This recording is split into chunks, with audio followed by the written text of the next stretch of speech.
So after editing hundreds of videos for my own channel and my clients' channels as well, and getting hundreds of thousands of subscribers and tens of millions of views on YouTube, I have been able to boil down my entire editing formula and process into 10 simple steps that you can follow as well as a complete beginner. Now, I remember when I was making my first YouTube videos, it was a very stressful and painful experience because I had zero clue about what the process is that I should actually follow, how to use the certain editing softwares and so on. So I really hope that this video is going to be able to give you some guidance that you need to be able to turn your raw file that you have just recorded into a ready to publish masterpiece that's going to get you thousands of views and subscribers and all the success that you crave. So without any further ado, let's jump right into the first step of editing your YouTube video.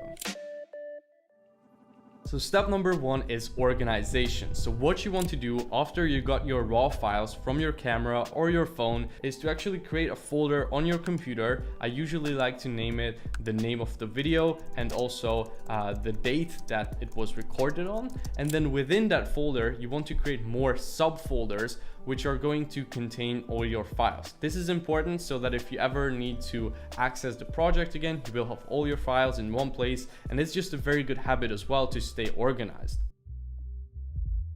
Then step number two is to actually start a new project with the right settings. So you want to make sure that the project settings actually match what you have shot your video in. So whether it was done on your phone or on your camera, just make sure that your project settings are actually going to be matching, ideally both the resolution and also the frame rate of whatever you have used to record the video. And then once you have done that, you can actually go ahead and import all your files into your editing software so that they are ready to be assembled.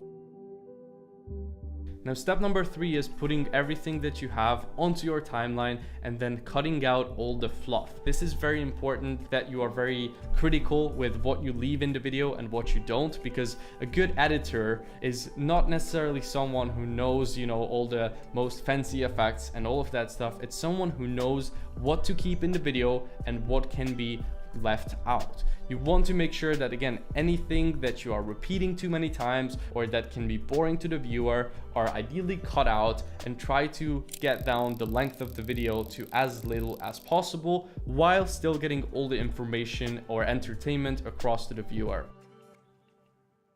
Step number four is adding some music to your video. This is a very important step because, background music, it really adds a lot to how the video feels as a whole. It adds a lot to the pacing. So it is a crucial step and you want to use this to your advantage. And that actually brings us to the sponsor of this video, Epidemic Sound. Epidemic Sound is a restriction-free music platform where you can get all of your sound effects from and also all of your music from for your videos. Now, the reason why this is important is because if you are not using restriction-free music in your videos, then you are not only going to get demonetized, but sometimes your videos can also get flagged or even taken down on YouTube. I have been using Epidemic Sound for over 5 years at this point for pretty much all of my personal projects and client projects as well, and I can always find the music there which really just fits the vibe that I'm trying to create in my videos. They have a huge catalog of different songs. They have over 40,000 sound effects and over 90,000 songs, which is insane, and they keep adding new songs and sound effects to it every single week.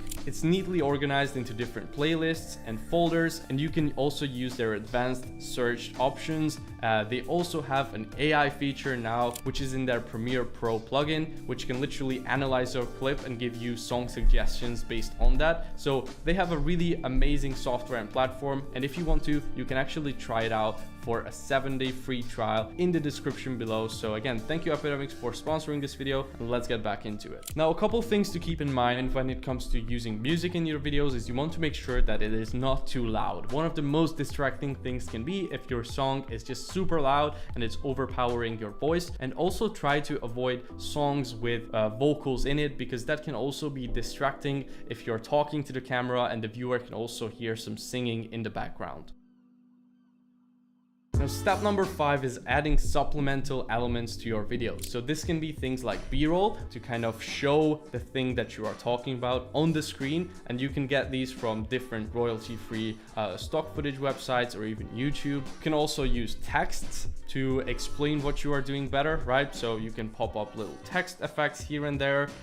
You can even add some captions throughout some parts of the video to just really, again, emphasize the things that you are saying. Or you can even pop up images to explain it, icons, whatever it is, right? You want to add these little extra things to just make your video that much more engaging. But keep in mind that the goal of B-roll and, you know, all of these different things is not necessarily just to make your video look better. The main purpose is to get the story and the content across to the viewer better. So you should only include something, in my opinion, if it's actually going to enhance the viewing experience by either, again, getting the story across better or making the video more entertaining while still getting the point across. I see a lot of people who just add in a bunch of effects here and there. They zoom in, zoom out, do all of this crazy stuff when they really shouldn't be at that part of the video. So that's something to keep in mind. Sometimes less is more. I know it's exciting when you start learning all of these effects because you just want to use them all of the time, but try to only use them when it really adds to your story and doesn't take away from it.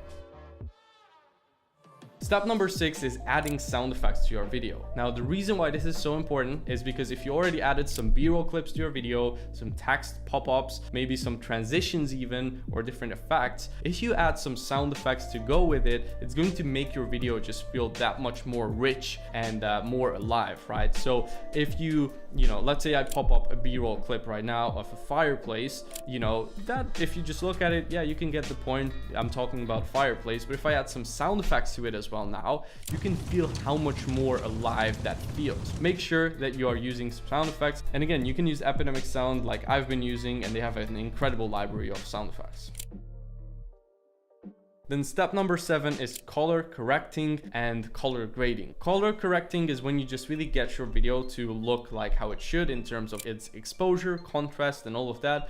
That really only applies if you have used like a flat picture profile to shoot your video or whatever. Ideally, you know, if you're a beginner, you probably shouldn't really be using those. Just use, you know, the regular settings of your camera, and as long as it's exposed well, so your video is not overexposed or underexposed, it should be fine. And then the color grading part is where you can really get a bit more creative. So color grading is, you know, a technique used in films and even YouTube videos to make the viewer feel some type of way. So color grading can almost be looked at like using different filters on Instagram. Obviously, this is like a very dumbed down way to say it, and probably someone who's like a professional editor would hate me for saying this. But again, make sure that it's just a very small amount. You don't want to have too strong of color grading in your video, because again, that can just look a bit tacky and just overdone. You know that you have done just the right amount of color grading when the viewer doesn't really notice it that you have color grading on the video unless they specifically look for it, because that means that it's a nice and natural look and you're all good to go.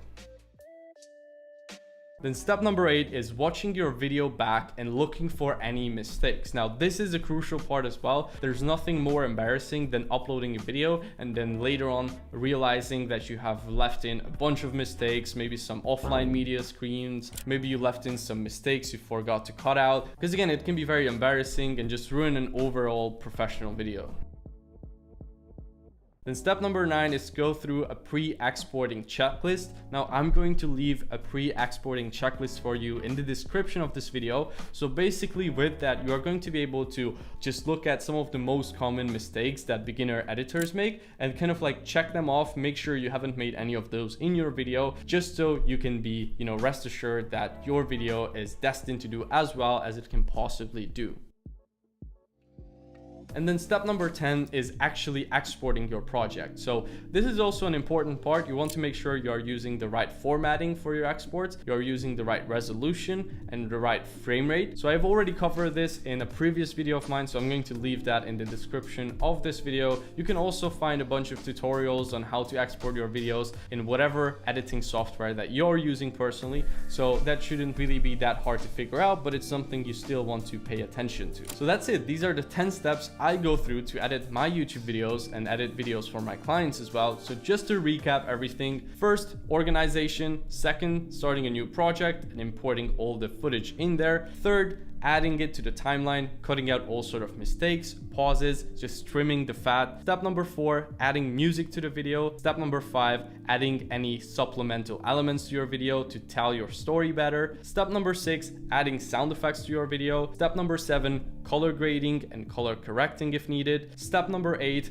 watching back your video for any mistakes. Step number 9, going through a pre-export editing checklist to make sure you haven't made any of the most common mistakes. And step number 10, exporting your video with the right settings. If you have done all 10 of these, you have a pretty good chance that you have made an almost perfect edit. Now, obviously, there's always room for improvement. You can always become a better editor, and I'm still nowhere near a perfect editor, right? I have such a long way to go to improve and get better as well. If you want to learn more about video editing, check out my Academy video editors that I owe in the description. And if you want to make money from editing videos for other people, then check out our coaching company, Grow Creatives. Other than that, I really hope you enjoyed this video and you got some value from it, and I will see you in the next one.